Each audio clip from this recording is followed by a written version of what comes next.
All right. Thank you, Savin. Thank you, British. Ladies and gentlemen, one more round of applause because it was earlier than their scheduled time.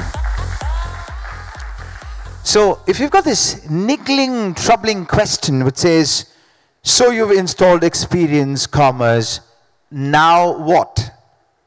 Rob Earlam has all the answers to your question. Rob is technical evangelist, APJ, and a global commerce evangelist. Ladies and gentlemen, put your hands together. Welcome on stage, Rob Earlam. We were late enough, so I figured I'd just kill a bit more time now. Give me a minute. Definitely should have left my laptop up here and not took it back down again. I think that would have been better. Okay. Okay, awesome. Finally. Okay, so my name's Rob, as our amazing MC said. I'm here today to talk to you a little bit about Sitecore Experience Commerce. Have any of you here used Sitecore Experience Commerce? Do we have commerce developers? I can see Sarab in the back. I know you use commerce. A few hands? Hopefully by the end of this, there'll be lots more who are interested. So we have a lot of information out of the minute, which basically shows how you can install commerce, how you can go and set it up locally, and then we have lots of information which shows how you can go and build plugins and extend the functionality. But we're kind of missing something that sits in the middle. We don't show how you get from the installation here to actually building plugins. And that's kind of what I wanted to talk a little bit about today. I do have a couple of demos to show. They're all going to be running on conference Wi-Fi, so if you can please all cross your fingers and hopefully they'll actually work. Before we go forward, I just want to take a second to thank our sponsors. We can't put on events like this without them. Please go and speak to them on their booths out there. Just tell them how happy you all are that they're here supporting the developer community. It's really important, and we really appreciate it. So, installing Sitecore Commerce. Takes a while. It does take a little bit to get going, but you can get it up and running locally. And once it's there, you get this clean slate. You can basically set up, well, you have a clean slate there for you to create whatever it is you want to do. And you obviously want to create the greatest e-commerce site that the world has ever seen, because that's what we all want to do. But the problem with a clean slate is you can be a little unsure on where to go next. What do you do first? What's your first step? And it can leave you feeling a bit like my colleague Jason here, confused about what your next step should be. So I wanted to talk a little bit about where you should be taking, where your first step should be and what direction you should be going. The first thing we're going to need to do is we're going to need to create some customizations. So to do that, we're going to need a solution to store them in. And we can't talk about solutions nowadays with Sitecore, as Peter mentioned, without mentioning Helix. And Helix has been around with Sitecore for a good few years now, and it's dramatically improved the quality of the implementations that are done following that. I'm not going to go too deeply into the Helix guidelines today. I just want to quickly cover the reasons why we introduced it.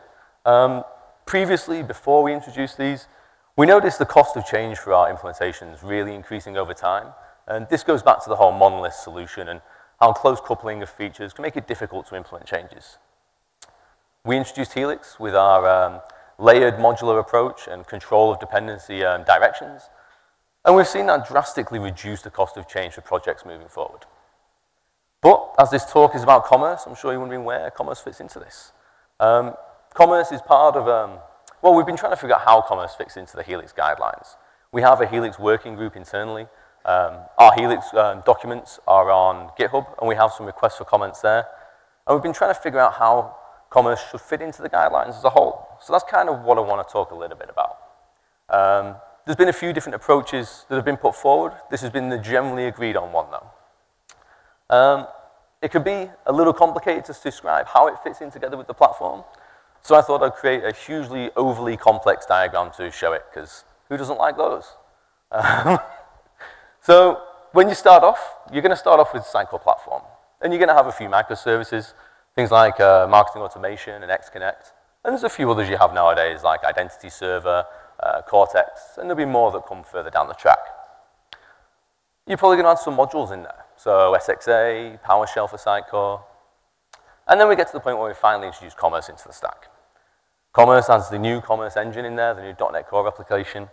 And we have a few more modules that come in as well. Things like SXA Storefront, Commerce Connect, Commerce Engine Connect, and these things. And all these microservices and Sitecore platform all communicate together with each other.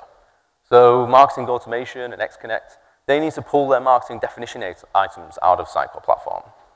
Sitecore platform needs to communicate back with marketing automation and XConnect.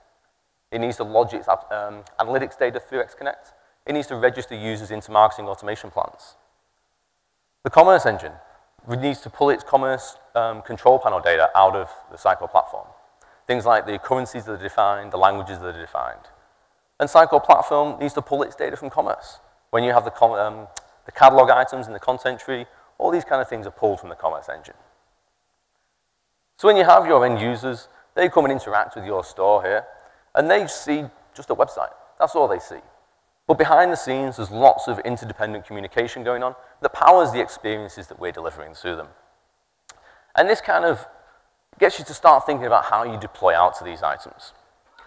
When you're just talking about the Sitecore platform side, it's basically you don't store all of the platform in your solution, and that's been a best practice recommendation with Sitecore for a long time. It's the same with marketing automation, the same with XConnect.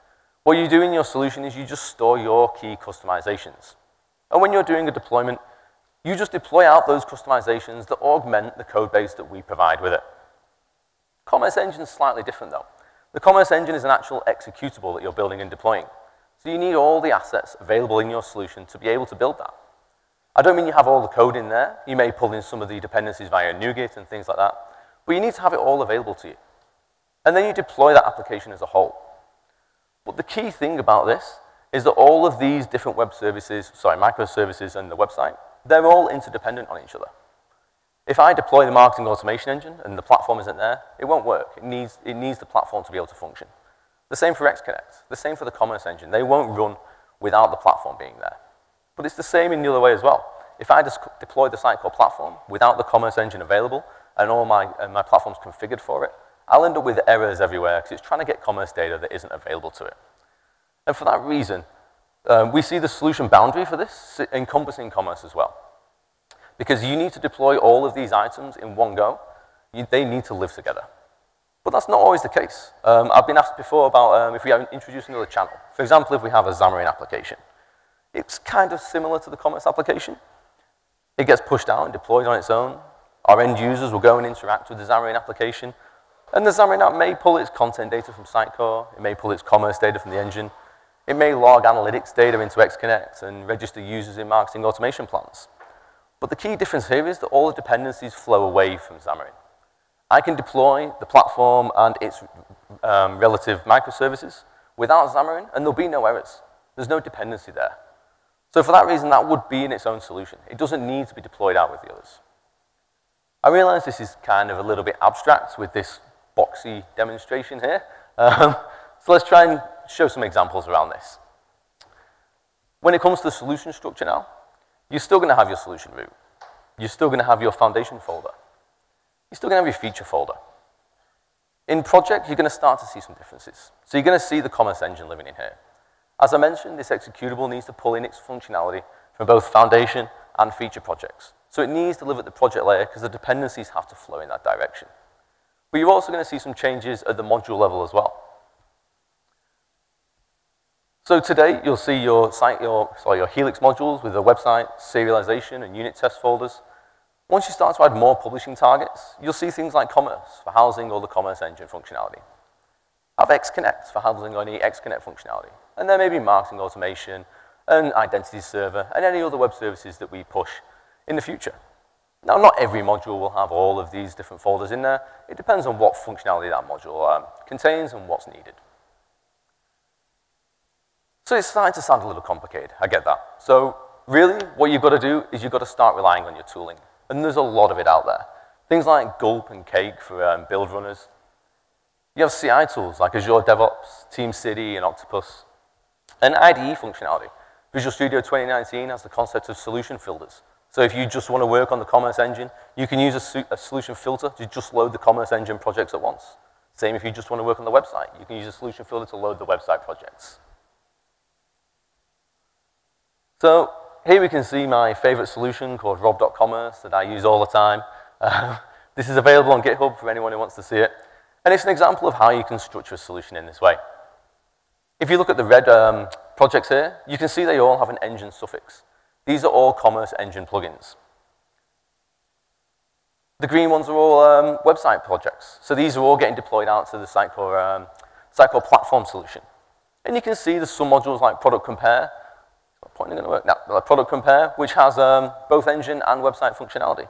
Yet there's others like plugin enhancements which just work on the engine. So we have one solution. But how can we deploy these two different build targets out from one solution? Well, this is where your tooling comes in. We need to ship it somewhere. We have to. Look, I could spin up a couple of VMs, log in, start to copy and paste the files over manually, but hopefully not. Please don't do that anymore. We've moved past those days. We need to automate this. We need to use a CI tool like Azure Devops. So that's kind of what I want to talk a little bit about. For any of you who haven't used Azure Devops before, it's awesome, man. It's one of Microsoft's newest suite of products, and it's free as well for your open tier, so everything I show you in a bit will all be on the free tier. It's got a whole heap of features. Azure Boards is kind of like your Trello or a Jira Lite type thing for task management, through to repos for repository management, and many others. I'm going to focus on Azure Pipelines today, and that's their CI/CD tool used to deliver source code out to your different environments. So Azure DevOps, with its CI/CD functionality, it splits the process of deployment down into two phases. You have the build phase, and you have the release phase. During the build phase, what we do is we build out a series of artifacts, which are then going to be delivered in the release phase. So with the solution that I showed you before, we're going to be building two artifacts, the Commerce Engine and the Sitecore platform. And they're going to be delivered to the two different Azure web apps that I'm going to deploy out to. Once those artifacts exist, we then get to the release phase. And that's the process of taking those artifacts and pushing them out to the environment that you want to deploy to. The advantage of having this two-phase process, though, is that it makes the release phase repeatable. So if we've deployed out to our first non-prod environment here, we're all happy. We can then repeat that phase again to push out to the next environment.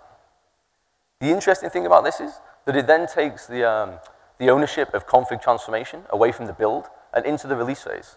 Because my two environments here would probably have different connection strings, different certificate thumbprints, different environment configuration that I need to change.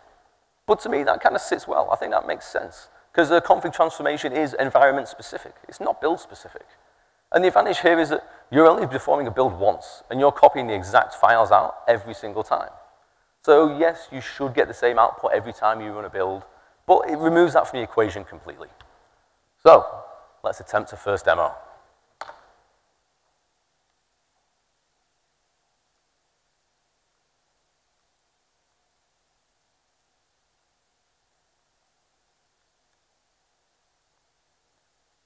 Okay, good, we've still got a view. So, this is Azure DevOps. Here you can see I have a series of organizations that I'm part of on the left. And I've created projects in one called SUGCON India 2019. I'm going to load that up. And first of all, I'm going to go into the build definition. And you can see here, I actually have two builds defined. I have an XP build and an XC build. And this is going to build each of my artifacts that I'm going to deploy. So let's start with the XP one. I'm going to go into the edit button. I'm just going to show how it's been configured. Okay, so what we start off with, we start off by tying this to a GitHub repository. So here you can see it's linked to my rob.commerce repository. It's linked to the SUGCON India branch. And what that means is that every time I make a commit into that repository, it's going to check out this code, and it's going to execute all of the steps in this agent job here. And these are all executed sequentially to perform the build and create the actual artifact. So if we take a look at these, we start off by choosing a version of NuGet we want to use, and then we run a NuGet restore. We basically point it over at the commerce solution, and then in the next bit we choose the feeds from my NuGet config. Because I want to also pull in the Sitecore NuGet feed and the Sitecore Commerce NuGet feed. Not all my packages are going to be available on NuGet.org. Once we have all my references, I can actually perform the build. In this case, I can just point it to the solution, choose some versions of MS Build, and it runs away and builds my solution for me. I run my unit tests, so if any of those fail, then it falls over. It won't proceed the build any further. And then I have a couple of file copy tasks. I was trying to get these condensed down into one, but I didn't have time. But these are basically one for each of my website projects. So it takes the output of the website project and copies it into this published artifact temporary directory down here. Once they've finished, we then use this publish artifacts task, which is right down the bottom, and that bundles up all of the files that were output into an artifact that's ready for the release phase to take later on. So that's pretty good. Let's go back and take a look at the XC one, and you should notice a bit of a difference. You can see already that it is way simpler. Once again, we link it through to the GitHub repository, the same branch, and it's the same process. When a commit goes into there, the code will be checked out, and these agents' job steps will all be executed. Because the Commerce Engine is a .NET Core application, though, and we have the .NET CLI available, this makes this a much simpler process. We can literally just run a .NET restore command, we run a .NET build, a .NET test, and then a .NET publish. It's literally 4 commands, and it's all just pointing directly to the Commerce Engine project each time. Once more, we take the output from that artifact, and we package it up, ready to be read in by the release phase. So that's the build phase completed. We now have 2 artifacts that are created by each of those pipelines. So we can jump down into the release phase. And you'll notice there's only 1 release phase here. There aren't 2. And the reason is that I want to take both of my artifacts and I want to push them out together at once to one of the environments. So let's take a look at how that works. Here you can see I have my 2 artifacts on the left. And it's really simple. All you do is that source field there I've pre-populated, that's pointed to the output from the XC build. The XP artifact here is pointing to the output from the XP build. Once those 2 artifacts are available, then it will kick off this non-production environment push here. And environments in Azure DevOps are called stages. So we can see what this does with those 2 artifacts. And we basically have 2 deployment tasks here, one for XC and one for XP. We go in, and this is all linked to some Azure environments that I have. So I can see I have an app service called XC single there. So it goes through and it stops the app service first. Then we have a command to push the code out to the app service. And then we have a command to restart it again. Now we could do things like blue-green deployments and use deployment slots, but I was trying to keep this pretty simple as the example. And it's the same for XP. We stop the app service. We push out the code from the XP artifact. And then we'd restart it again. I mentioned before that the ownership of transformation now is part of the release phase. And you can see that in the variables section here. So here I have all of the variable transformations for this stage of the deployment. So you can see things like app insights, information keys, certificate thumbprints. You can see some passwords marked as secret strings as well. So that's what I mean by the transformation of these configs is all part of the release phase, no longer part of the build phase. The artifacts that I'm pushing out don't change at all after they've actually been built. But let's say we need to add another stage, another environment here. So we're happy with our non-prod. We want to push it out to production now. This is really easy to do. We can actually just select our existing stage, and we can clone it. Call this production. And it recreates it with all the same tasks in there. We'd go in and we'd point it to our production environments instead and the other web apps that we're deploying out to. And then we'd repopulate our variables with the values for our production environment. And you can see the scope column on the right is what basically sets which environment we're pushing out to. And it goes and automatically duplicates all of my non-production variables and has created production versions. They're the 2 names of the stages that I had available before. And there you have it. So it's actually quite easy using Azure DevOps to push out a solution with 2 different build artifacts to 2 different build targets in Azure, just relying really on your tooling to take a lot of the heavy load for you.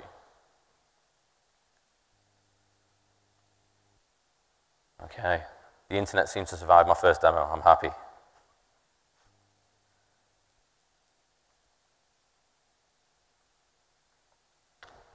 Okay, so We've deployed the app out.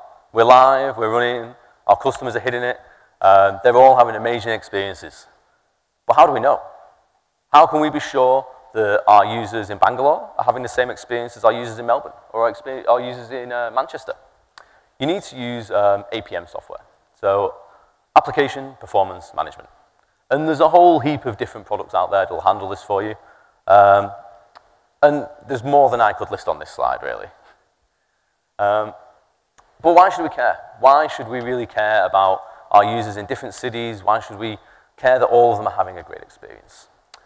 I went to Microsoft Ignite earlier this year, and I saw a couple of the Azure evangelists talking there, and one of them gave this quote on stage: "Slow is the new down." And I love that quote. I think it spoke to me pretty well. I think it sums it up perfectly. Like, most people on the internet, and I include myself in this, are super impatient. If a website takes 6, 7, 8, 9 seconds to load, I'm out of that. I'll go somewhere else to a different site that can serve it to me faster. So you need to get on top of this. You need to be proactive, not reactive. You need to know about performance issues before they happen. You need to react to it before you're getting complaints on Twitter from customers who aren't happy with what's happening. So I want to talk a little bit about Azure Application Insights and how you can use that to actively monitor your commerce installation once it's been deployed. For those of you who haven't used App Insights before, this is Microsoft's APM tool, part of their Azure stack.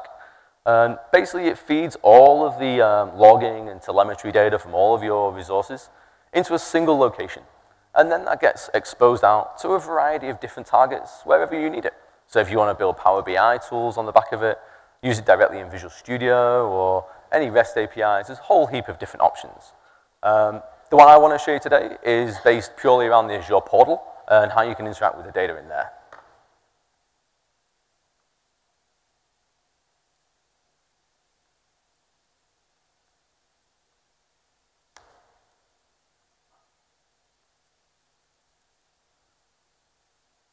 Okay, so this is the Azure portal. I'm not going to go too much into what this is. I'm assuming a lot of people have Azure experience. But this is Azure Application Insights. I have a test instance that I was using last week. And when you load up App Insights, you can see you get some basic dashboard telemetry around things like lots of failed requests. I was obviously doing something wrong on the server then. Response times, server requests, and availability. But you can really start to drill down on the data that's being exposed to you here. You can build up dashboards, and this is just the default dashboard that you get out of the box with Azure App Insights. You have stats based on usage. You have a column for those, on reliability, on responsiveness, and on browser.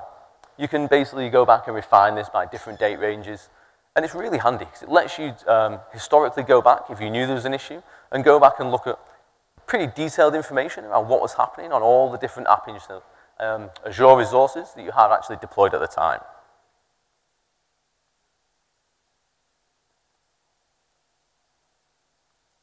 You can also search through the data that you have in here. So if I change this back to a week again, during the last 7 days, as I say, there's not too much data in this instance. But then you can start to refine this down. I could go all queries where the name starts with, let's do get API cards. Okay, that's every request for a cart that happened in the last 7 days. And it's super fast to pull the data back. And this is another one of the advantages we have with the Commerce Engine being built in .NET Core. It gets native integration into Azure Application Insights to log all of this data for us. So if we look at another example, we can get requests for orders as well. I'd only logged one order in this account, but this is an interesting one. Say you have a site which gets, let's say, 100 orders an hour. That's a pretty successful site. I'd be quite happy running a site like that. You could use this to create some activity logging to make sure that if that order count starts to drop off, then you can get alerts sent out. Because then it means that something's probably wrong with the site and you want someone to take a look at it. And all this, again, is built into Azure. There's a button up there to create an alert rule for this exact query that I was just using. So I can go and it auto-populates the query down here for the order requests.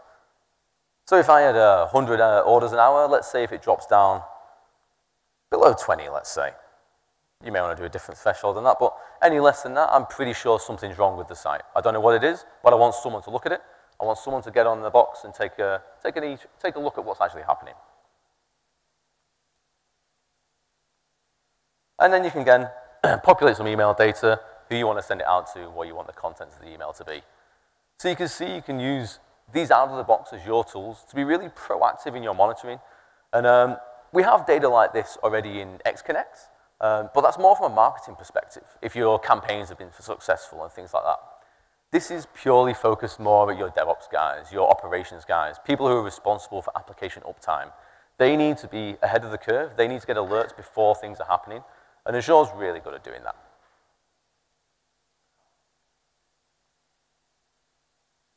Both my demos worked. I'm so happy. Okay.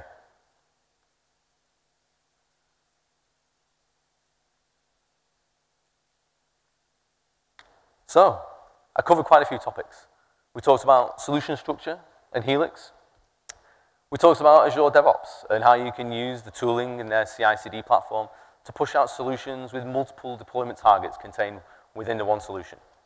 I talked a little about APM and how you can use application insights to be proactive with your monitoring of your commerce installation to make sure that you're ahead of the curve with any issues that might be happening. But I really could have gone into this a lot more detail. I could have touched more on Helix and the publishing targets. I could have extended the Azure DevOps to include blue-green, maybe canary deployments for testing out your code with a limited subset of users. Or APM, going more into KQL and the other features around monitoring. Hopefully that's given you an insight, though, into how you can use some of the tooling that's available today to make it a lot easier for you guys to work with Azure Commerce solutions and installations. Does anyone have any questions? I just wanted to get Jason up again as well. Any questions? I'm assuming there'll be a mic runner if there is. And if not, I've got off really easy.